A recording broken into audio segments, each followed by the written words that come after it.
Every day that goes by, I'm going to be honest, I get more and more nervous and, a little bit paralyzed. I've worked a long time, 22 years, to build what I have here today. The province's breweries and wineries are feeling the heartbreaking impacts of the COVID-19 pandemic. Forced to shut huge portions of their operations, many are barely making ends meet and say if things remain closed for the entirety of the summer, they will be forced to shut for good, marking the end of Ontario's wine country as we know it.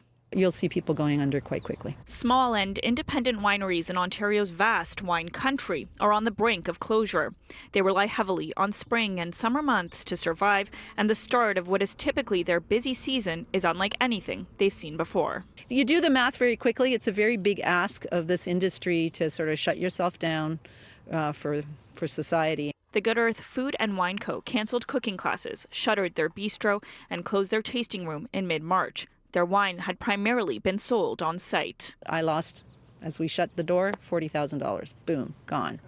So it's huge. It's not a little bit of money. Like so many other businesses, they've switched to online orders, but it's not even close to enough sales. Will we see those numbers again? No, we're not going to see those kind of returns. Meanwhile, their production costs have remained the same. They've already pruned and tied their vines for the season.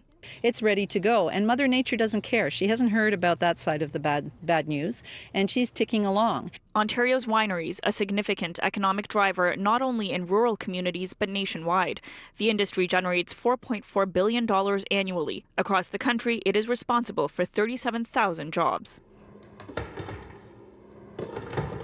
Now our tap room is basically a big warehouse. Breweries, too, making difficult adjustments. For us, we're really community-based, and our business is our tap room. The owner of Grain and Grit Beer Co. in Hamilton says 50 to 60% of their revenue comes from their tap room, which remains closed. Obviously, we're down quite a bit of money, so that's the biggest impact, really, is the community that we really bring in here and the people in the community that embraced us as well. They've laid off almost their entire staff and have had to change how they sell their beer. So we are seeing a lot of people buying our beer for takeout now, which is great, but it's not as big of a margin for us, especially now that we have to pack all the beer in boxes and everything. It takes a lot more to make a sale now. While everyone is looking forward to reopening, they know safety must come first, making plans to ensure physical distancing rules remain in place when the time comes.